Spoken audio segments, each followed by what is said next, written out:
Brasil, bom dia mundo. O Café com Mulher de hoje tá com uma das histórias mais aterrorizantes e violentas do Velho Testamento contra a mulher. Uma história que vai falar de feminicídio, de abuso físico, de estupro.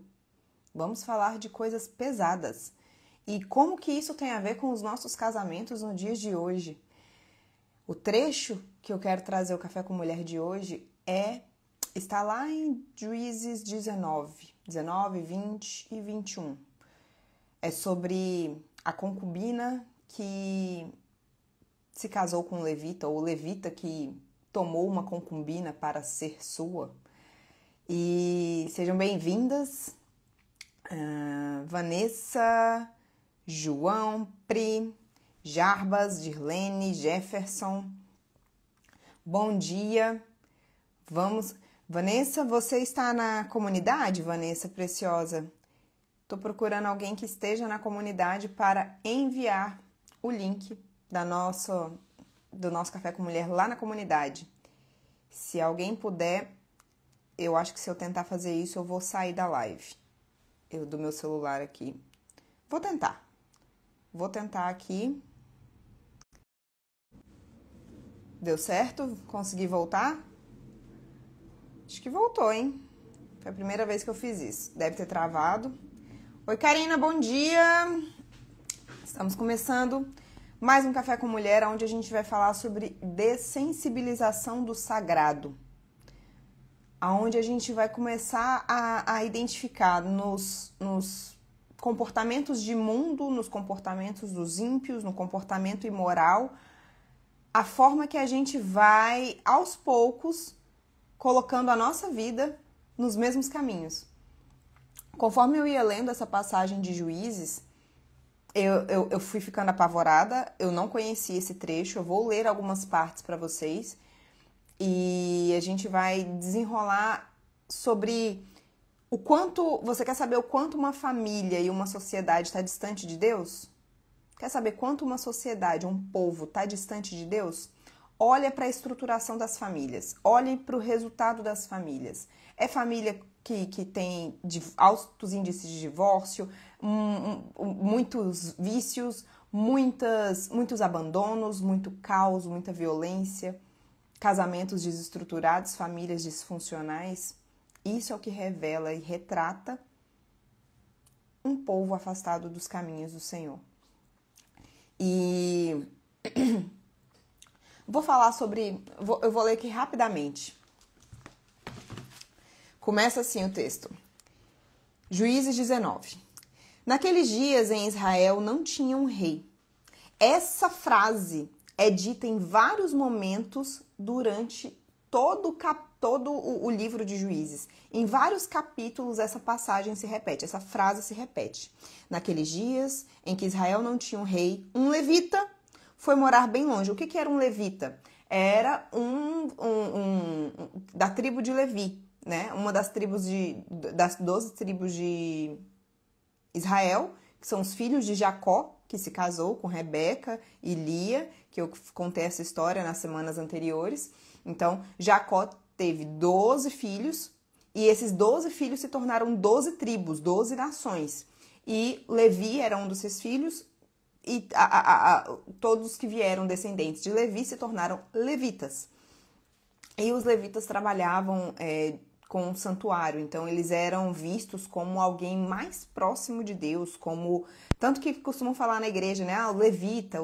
Na verdade, levita naquela época, para aquela tribo, tinha um significado de maior aproximação ainda com Deus, de mais sagrado ainda. E aí fala, um levita foi morar bem longe, na região montanhosa de Efraim. Ele arranjou uma jovem de Belém de Judá para ser sua concubina. Ele arranjou, ele não se casou, ele não tomou para si como sua esposa, ele arranjou uma jovem e tornou ela sua concubina. O que era uma concubina naquele momento? Poderia ser uma serva de mulheres casadas, poderia ser uma mulher vista só para o uso sexual apenas, e não tinha valor, não tinha status de esposa, não tinha direitos de esposa. Mas o homem que tinha concubina podia usar ela livremente. E ela não era vista como uma mulher de valor. Porém, ela brigou com ele e voltou para a casa de seu pai, em Belém. Não fala o motivo da briga, no texto original fala de adultério. Fala sobre prostituição, adultério, mas não especifica que foi uma traição, até porque naquela época uma traição seria facilmente resolvida com apedrejamento. Então, e não foi o que aconteceu aqui. Então ela voltou para casa do pai dele, para casa do pai dela, passou 4 meses na casa do pai dela e este levita voltou. Então o homem resolveu ir a Belém atrás dela e tentar convencê-la a voltar. O que me faz pensar que de fato o texto original deixa um pouco confuso, mas não se trata de um adultério. Tem algumas versões bíblicas que falam de adultério. E por ele tentar convencê-la a voltar, por ele tomar ela como sua concubina, não me faz pensar que ele era um homem muito apaixonado por ela, porque senão ele tornaria ela sua esposa e traria os créditos, porque um homem que ama, ele cuida, um homem que ama, ele age como tal. Ele não apenas fala, ele age como tal. Então, tá escrito aqui, ó. Então o homem resolveu ir a Belém para tentar convencê-la a voltar. Por quê que ele tentou convencê-la a voltar? Para continuar usando ela como concubina, que era o que ela era. Ele foi com seu empregado e levou 2 jumentos, e a moça recebeu na casa de seu pai. Quando o pai da moça viu o levita, recebeu ele com alegria. Naquela época, ter um levita na sua casa era um sinônimo de status. E esse homem, eu não vou ler o restante aqui, esse pai, o pai dessa concubina, dessa jovem, ele passa dias bebendo e se alegrando e comendo e se divertindo e insistindo para que ele permanecesse ali. E ele passou 3 dias comendo e se divertindo e se alegrando. No 4º dia, o pai dele, não, mas fica aí mais um pouco. O pai dela, né? Fica aí mais um pouco. No 5º dia, fica aí mais um pouco. Até que no 7º dia, acho que foi no 7º dia, ele se levanta e fala, não, vamos seguir. E ele tomou sua concubina, seus servos, 2 jumentos e partiram. E aí começa a história de terror. Porque a gente está falando aqui da história mais violenta que tem no Velho Testamento, quando se trata de uma mulher. A história mais chocante, pelo menos ao meu conhecimento. E aí eles voltam para casa. No caminho de volta para casa, naquela época eram dias de viagem, né? A próxima cidade em que eles estavam para parar, porque já estava acabando o dia, era uma cidade que não era de nenhuma das tribos de Israel, era uma cidade pagã. E aí o servo falou, vamos parar aqui para a gente poder dormir à noite? E ele disse, não, vamos seguir até a próxima viagem, porque aqui não é uma cidade dos filhos de Israel. Vamos para a próxima cidade. E a próxima cidade seria. E ele parou nessa próxima cidade. E qual que era o costume da época? Quando tinha um viajante, né, quando tinha uma família em viagem, qualquer pessoa viajando, eles paravam na praça pública e esperavam alguém oferecer hospedagem. As hospedarias, sabe? Tal como a história... Eu não vou entrar muito não, senão eu vou viajar muito aqui. Mas era costume da época você parar ali, ver alguém que tá viajando e perguntar, de onde você é? Ah, entendi. Não, você é da tribo e tal? Você é filho de Cicrano, Beltrano? Não, entra aqui, pode passar a noite aqui. A gente vai dar comida pros seus jumentos, a gente vai servir os seus jumentos, tem vinho para você, tem comida, podem entrar. Era costume da época. Então, eles ficaram lá na praça, mas ninguém abriu as portas, ninguém ofereceu hospedagem. E aí estava passando um velho, voltando do trabalho, e esse velho viu a família, perguntou, de onde vocês são? O que vocês estão fazendo aí? Não, vamos lá para minha casa, não podem... Não, aqui, ó. Essa cidade que eles estavam era da tribo de Benjamim. O velho viu o viajante na praça e perguntou, de onde você é? Para onde você vai? O levita respondeu, eu estou viajando de Belém, taratá, contou a história toda, estou voltando para casa. Aí o velho falou, nós temos alimento e palha para os jumentos, e pão e vinho.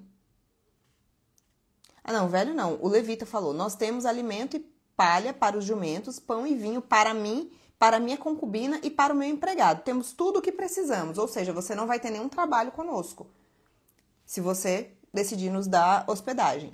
E o velho disse, venham comigo, vocês serão bem recebidos na minha casa, eu cuidarei de vocês. Por favor, não passem a noite na praça. Esta frase, ela é muito intencional no texto, porque aqui a gente está falando de uma cidade, de um povo, que apesar de ser da tribo de Benjamim, ou seja, das tribos de Israel, um povo de Deus, eles já estavam totalmente desordenados. A cidade já estava um caos. Tal como Sodoma. E Sodoma, de fato, era um povo pagão. Em Sodoma não era o povo de Deus, era de fato um povo pagão. Mas aquela cidade começou a ter comportamentos parecidos. E eu vou te mostrar no texto que aquele povo de Deus, da tribo de Benjamim, filho de Jacó, que se tornou Israel, era um povo de Deus, começou a ter comportamentos parecidos com o comportamento do povo de Sodoma, uma cidade que foi destruída pelo pecado. Enquanto eles estavam na casa, eu não vou ler o texto não, eu vou só falar para vocês. O texto está de maneira muito detalhada em Juízes 19. Agora aqui está a partir do verso 22.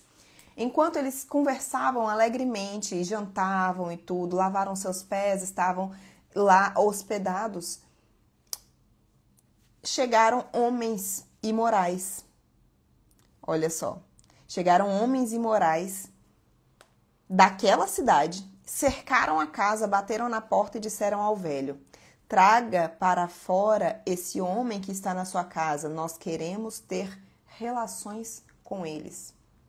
Foi exatamente o que aconteceu em Sodoma, quando os anjos vieram visitar a cidade, e os anjos, eles estavam, eles poderiam ser confundidos com homens, porque a gente entende que na natureza que Deus criou, os anjos são seres celestiais, espirituais, mas quando eles aparecem em textos que eles dialogaram com pessoas, né? Que eles interagiram com os humanos, eles se pareceram com humanos. E tal como em Sodoma, eles queriam transar com os anjos, eles queriam fazer relações com os anjos. E aqui, esses homens dessa cidade, da tribo de Benjamim, viram um homem entrando com a concubina na casa desse velho e falaram, tragam ele para fora, nós queremos ter relações com ele. Isso aqui já é esquisito, mas o texto continua e fica pior. Meu Deus. O velho disse, não, meus amigos, por favor, não façam essa coisa tão imoral e má com esse homem. Esse é o meu hóspede. Olhem, aqui está a minha filha virgem e a concubina dele. Eu vou pôr as duas para fora e vocês podem fazer com elas o que quiserem. Mas não façam tal coisa horrível, esta maldade com esse homem. Eu estou lendo a Bíblia, tá, gente? Eu estou lendo a Bíblia. E conforme eu fui lendo, o texto foi ficando indigesto para mim. Eu não sei para você, eu não sei. Alguém aqui, alguma dessas mulheres que estão aqui agora, conhecia esse texto? Conforme eu fui lendo, eu fui ficando indigesta. Eu fui lendo e eu fui me incomodando com o texto. E aí, o velho... a título de conhecimento. Quando você hospedava, hospedava alguém na sua casa, você tinha responsabilidade por essa pessoa. Lá em Sodoma e Gomorra, acho que foi em Sodoma e Gomorra são duas cidades ou uma cidade com dois nomes? Agora eu fiquei confusa. Mas lá, quando aconteceu esse episódio, teve a mesma coisa. Quem estava hospedando os anjos ofereceu suas virgens, ofereceu sua filha. E assim, era absurdo. Não cabia isso. Mas era uma forma de proteger o hóspede, era uma forma de se responsabilizar pelo hóspede. E ele ofereceu a filha dele e a concubina. Porém, a concubina era uma hóspede. Ela tinha o mesmo direito de ser protegida. Só que aqui ela não tinha nenhum valor. Essa hóspede não tinha nenhum valor. Apenas o levita, um homem de Deus. Olha o perigo disso. E aí, Os homens não quiseram ouvir o velho, não deram moral porque estavam falando, e o levita entrou na história. Pra quê? Pra jogar a mulher dele pra fora de casa. Essa concubina, ele jogou ela pra fora de casa e tá escrito aqui, ó.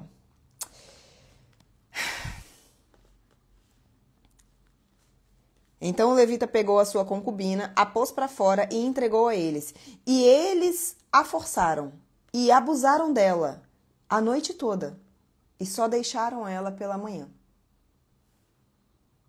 Ao amanhecer, a mulher veio e caiu na frente de casa onde o marido estava. Eu imagino ela cansada, desfalecida. A gente está falando de um estupro coletivo. Estupro coletivo. Repetidas vezes, por horas e horas e horas. Vários homens imorais, depravados, perversos, imorais. Ao amanhecer, a mulher veio e ela ficou ali até clarear o dia. De manhã, o marido se levantou para continuar a viagem. Ou seja, esse marido dormiu. Aquele levita, ele dormiu. Gente, ele dormiu. Ele sabia o que estava acontecendo e ele conseguiu dormir e descansar. A gente está falando de um homem que também era um homem imoral, um homem perverso, um homem covarde, longe de se sacrificar como um marido deve se sacrificar pela esposa, longe de protegê-la, longe de tentar negociar, longe de tentar fugir, longe de qualquer coisa disso, ele apenas a lançou. Ele apenas a entregou e foi dormir.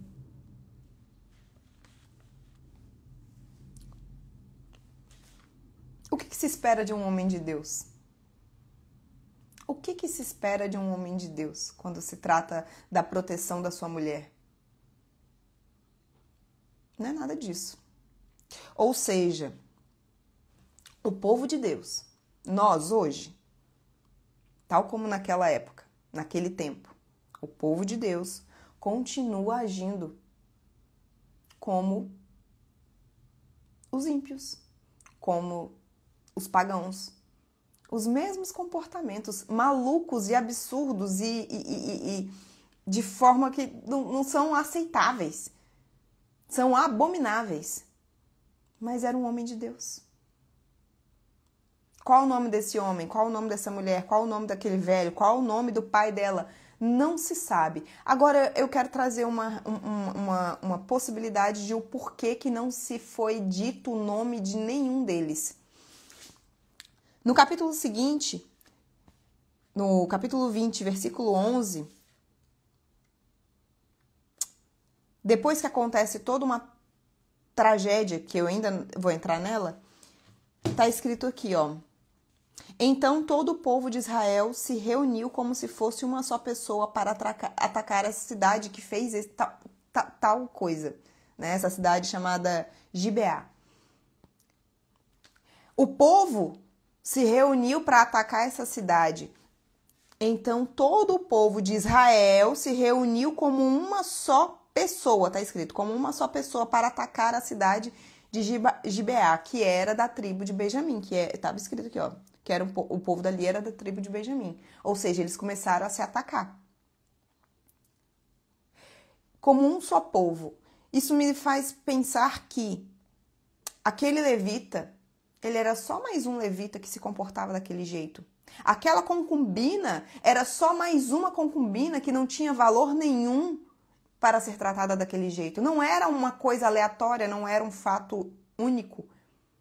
Aquele pai que gostava de ter um levita na sua casa e achava que isso era um status bom, era só mais um homem que se comportando como todos eles ali se comportavam. Aquele velho que passou e tirou e que pegou eles para levar para sua casa. A passagem está em Juízes, capítulo 19, 20. A minha passagem aqui está nos capítulos 19 e 20, tá? Aquele homem, aquele velho que levou esse levita para casa e ofereceu a sua filha virgem e aquela concubina e tentou proteger aquele homem, mas não as mulheres que estavam ali, era só mais um desses homens que poderiam ter feito qualquer outros deles a mesma coisa. Ou seja, não foi um fato isolado. Não foi um fato isolado. a essas pessoas aqui, esses personagens, esses vários personagens aqui não terem nomes, só me faz pensar que, de fato, era algo que poderia ter acontecido com qualquer outra história ali, com qualquer outra família. Pois já estava muito acostumado. Só que aí, tá escrito aqui, ó. Então todo o povo de Israel se reuniu como se fossem uma só pessoa para atacar a cidade de Gibeá por causa desse estupro coletivo. Foi por causa do estupro coletivo. Não foi porque aquele homem jogou e lançou a sua mulher naquela situação. Não foi porque tinham 2 homens naquela casa que não protegeram as suas mulheres. Que não protegeu, que não fez nada contra aquele grupo. O pecado estava tão aflorado, estava tão latente, estava tão vívido como algo normal, já estava tão normalizado que essas mulheres não fossem protegidas, que o sagrado não fosse protegido. O casamento não era algo sagrado. Ninguém aqui se levantou contra esse homem não ter se casado com aquela mulher, nem mesmo o pai dela. A dessensibilização do sagrado é tão comum, é tão sórdida, que nos dias de hoje as mulheres vão morar junto com os homens achando que está tudo bem, aceitando essas condições. E aí elas crescem em casamentos onde elas têm filhos e os seus filhos veem os seus pais agindo dessa forma e eles vão ter famílias similares, na mesma estrutura. Um homem que ama e entende o significado desse amor e da instituição da família, ele casa. Mas vamos lá, a história fica... Eu não falei que era a pior história, a história mais violenta? Não é por causa disso. Ela fica pior, a história fica pior.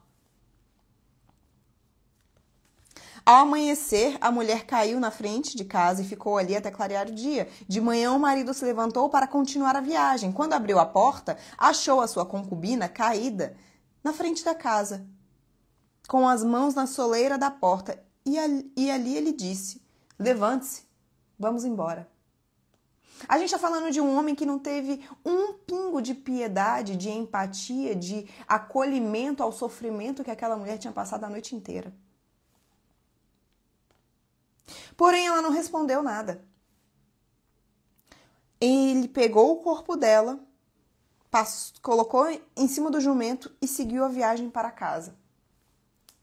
Quando chegou em casa,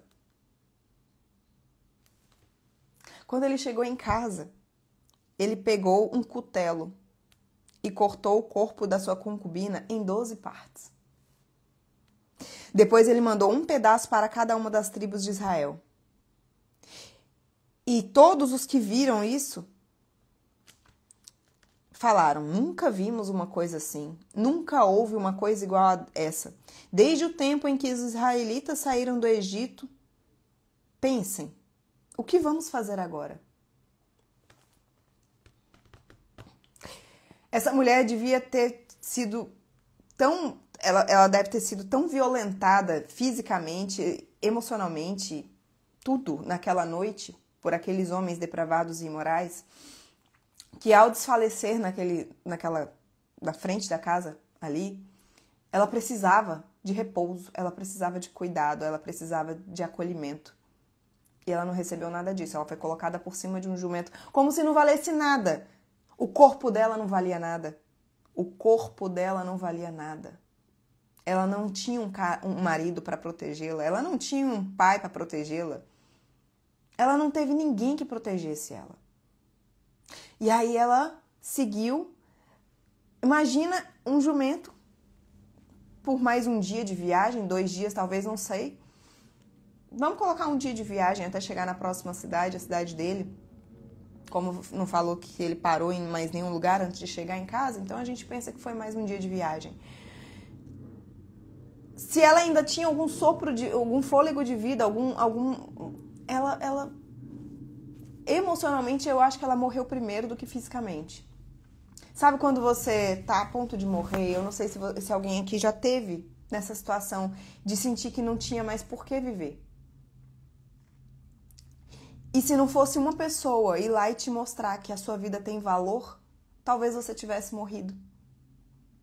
Se não fosse uma pessoa ter ido lá e te acolhido, te mostrado a sua importância, que você tem significância, ali você ia ter se entregue, porque o corpo reage fisicamente a todos os estímulos emocionais que nós recebemos.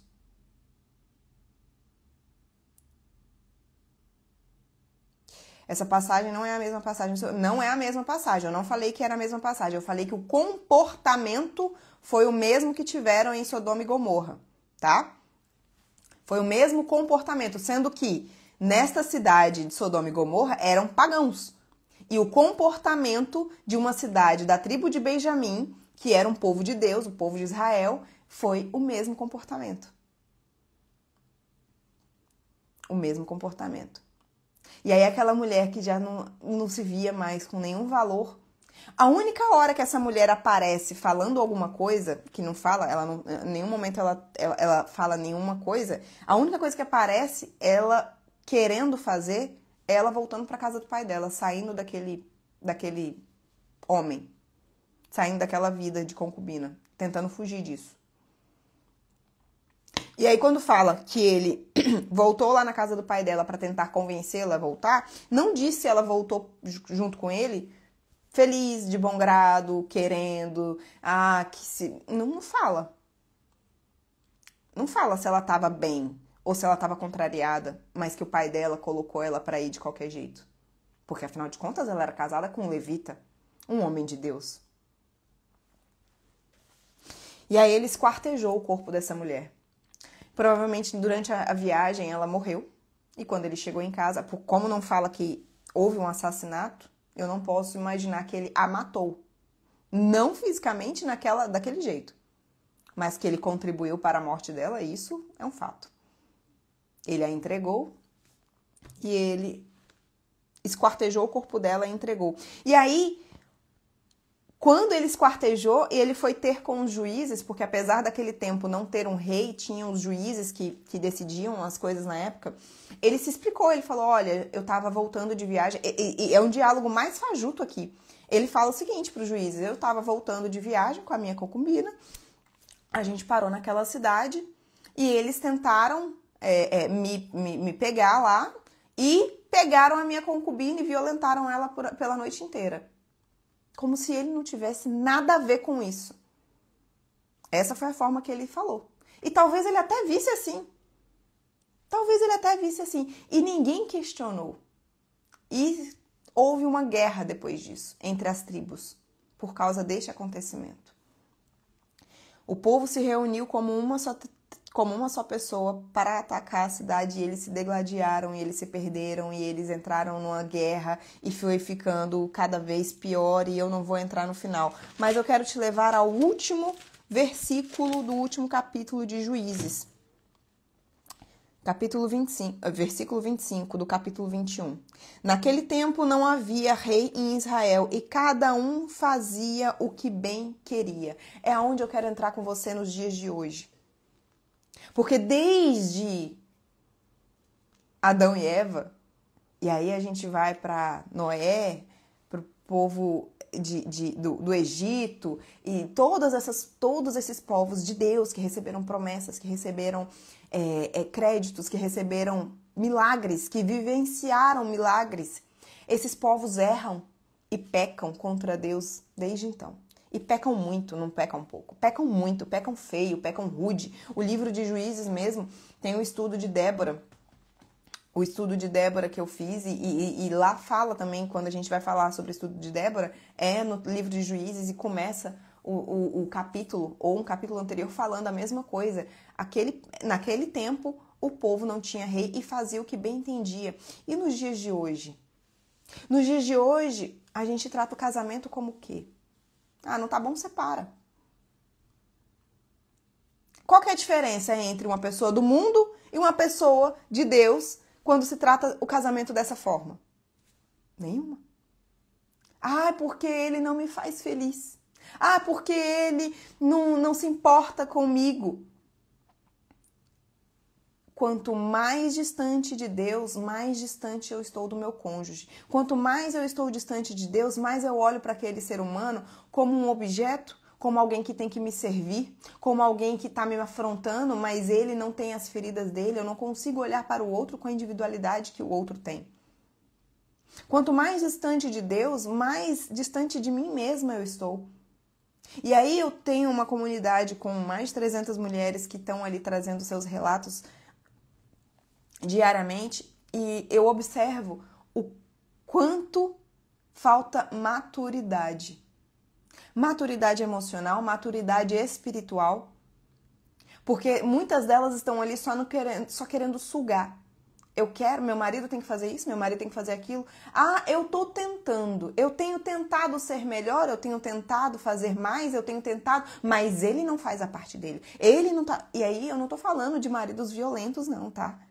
Não é o caso. Eu tô falando de maridos chucros, de maridos sistemáticos, de maridos que também não receberam nenhuma educação em casa, educação espiritual, educação emocional, educação do que é o casamento. E esses homens, não tô falando também não tô justificando, colocando eles como homens santos, nem nada, mas eu tô falando, minha fala é com mulheres. E quando eu vejo mulheres olhando para esses homens como se o objetivo principal da existência daquele marido fosse fazê-la feliz, ela isola por completo as dores dele, a história que ele teve, e ela, na necessidade egoísta e orgulhosa dele fazer tudo do jeito que ela quer, ela vai se afastando dele, criando uma barreira, criando, ai, mas eu não quero, eu não quero. E quem está na comunidade sabe do que eu tô falando. Então, muitas vezes nós hoje estamos tendo os mesmos comportamentos das pessoas que não conhecem a verdade, que não conhecem a Deus, que não têm religião, tal como aquele povo estava agindo igualzinho o povo pagão de Sodoma e Gomorra. O povo de Israel estava agindo da mesma forma que o povo pagão de Sodoma. Hoje nós, na nossa vida, estamos vestindo as mesmas roupas do mundo, assistindo as mesmas coisas do mundo, ouvindo as mesmas coisas do mundo, tratando os nossos filhos da mesma forma, tratando o nosso marido da mesma forma, sentando nas rodinhas com as nossas amigas para falar mal dos nossos maridos, porque é isso que fazem. Cuidado você mulher, hoje, para os comportamentos que você tem. Analise, faça uma análise. Será que o que eu estou fazendo, qual que é a diferença entre o que eu faço e uma mulher do mundo faz? Ah, porque eu vou à igreja. Não, eu leio, faço meu devocional todo dia. Eu vou à igreja todo dia. Mas e o que você verbaliza? E as profecias que você entrega na sua casa? A sua boca tem palavras de vida ou de morte. E da sua boca sai aquilo que você está fortalecendo no seu pensamento. Existem homens perversos como esse da Bíblia? Existem. Existem mulheres que são injustiçadas e vistas como um mero objeto? Sim. Mas estas são uma minoria. Porque a maioria das mulheres que estão com problemas no seu casamento são a partir da falta de maturidade, do egoísmo e do orgulho. O pano de fundo dessa história vem para te trazer só um alerta sobre os seus comportamentos. Essa história é horrorosa, ela é horrível. Não tem aqui no texto, ninguém aliviou. O escritor desse livro não aliviou. Ele colocou com detalhes do que aconteceu. A Bíblia não é um texto, não é um livro inspiracional para você ler e ficar feliz, e falar, nossa, Deus prometeu isso e tal. Não. Ele é um texto que relata a podridão do ser humano. Tem vários relatos e toda vez que eu trago um estudo bíblico aqui, eu mostro. A mesma pessoa que teve um comportamento sábio em algum momento, ela também teve um comportamento tolo. Ou a mulher que vinha só tendo comportamentos de autodestruição, o final que ela teve. E muitas vezes elas também são abençoadas, Por quê? Porque existia uma promessa, porque existia um caminho, existia um motivo, tal como existe na sua vida. Existe uma promessa lançada para a sua vida, existe uma promessa de abundância, de prosperidade, de um casamento pleno, próspero, feliz, de um casamento leve, de uma família saudável. Existe essa promessa. Existe a promessa da salvação desde que você creia e assuma o Senhor como seu Salvador, que você seja batizada no Espírito Santo também nas águas. Tem toda essa promessa. Só que a vida que você vai viver para acessar essa promessa é determinada pelas suas ações, pelas suas escolhas, pelas suas decisões. As ações de hoje, as sementes que você lança hoje, as palavras que você profetiza, a forma que você age. Tudo isso são sementes dos frutos que você vai colher daqui a pouco. Não vai ser muito não, não vai demorar muito não. Então cuidado, faça uma análise. Será que se uma pessoa que não te conhecesse, vamos pensar, uma pessoa que acabou de chegar no trabalho, te visse ouvindo as músicas que você ouve, ou se ela te conhecesse num restaurante, não vou nem colocar num bar, num restaurante, jantando à noite, as roupas que você usa, a forma que você anda, as palavras que você diz, ela conseguiria identificar que você é uma mulher de Deus? A forma que ela vê você tratando seus filhos? Uma pessoa que não te conhece, que te viu por acaso ali, ó, te viu só num recorte. A forma que você trata a caixa do supermercado, a forma que você se despede dos seus filhos na hora de deixar ele na porta da escola. Essa pessoa vê Deus em você. Porque se você tiver um comportamento igual a de todo mundo, isso não faz de você uma mulher de Deus. Só porque você vai à igreja e faz um devocional. São nas suas ações diárias. Essa era a mensagem que eu queria deixar para você essa manhã. Quais ações diárias que denunciam que você é uma mulher de Deus? Nas pequenas coisas, nos seus pequenos hábitos, na sua rotina, a forma que você lida com o seu lar, a forma que você tem amor em cuidar da sua família, a forma que você fala do seu marido para alguém, a forma que você fala sobre o seu filho para uma colega. Cuidado com seus comportamentos. Eles denunciam o tamanho do Deus que está no seu coração. E aonde é que ele está? Se é no altar ou se é num cantinho?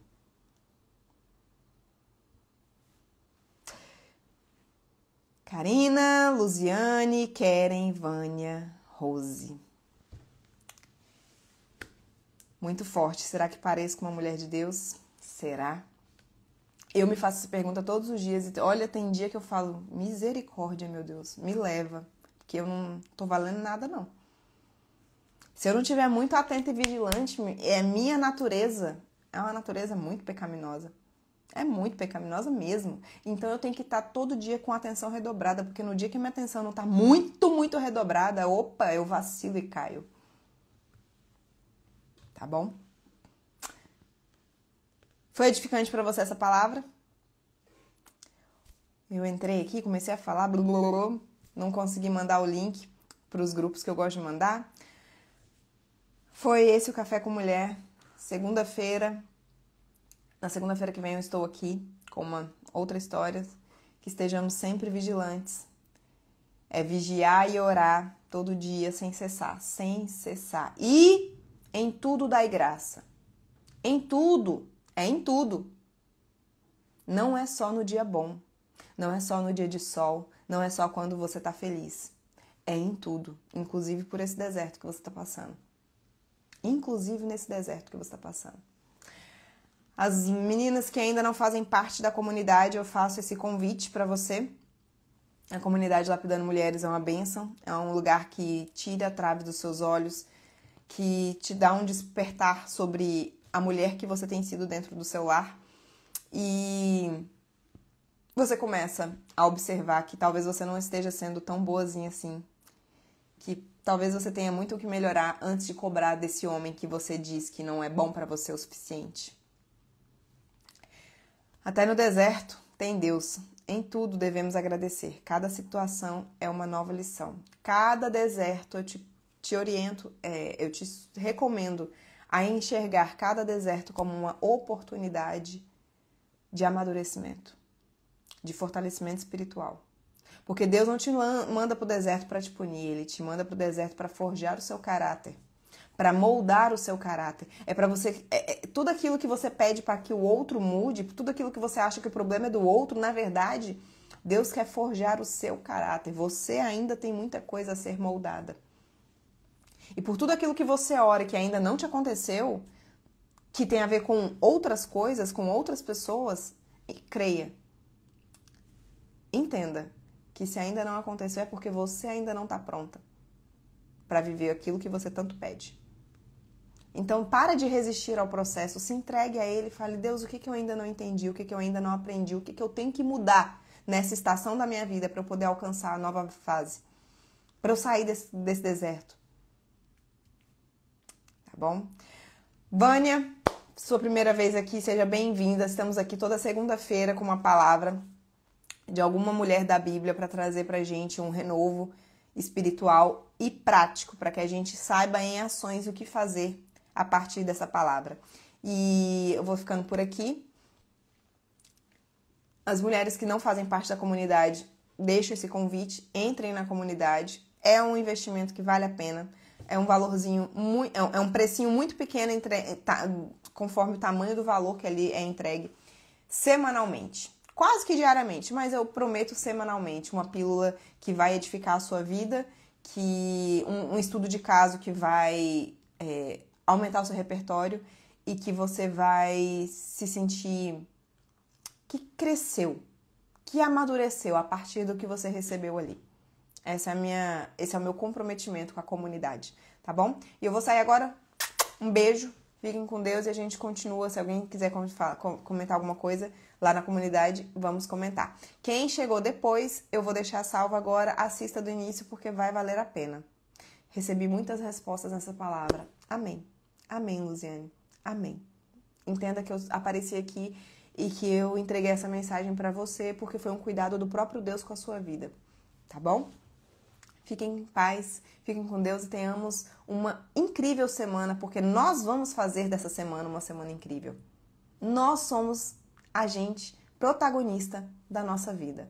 Então, nós fazemos uma semana incrível. Amém? Fiquem com Deus, um beijão, até!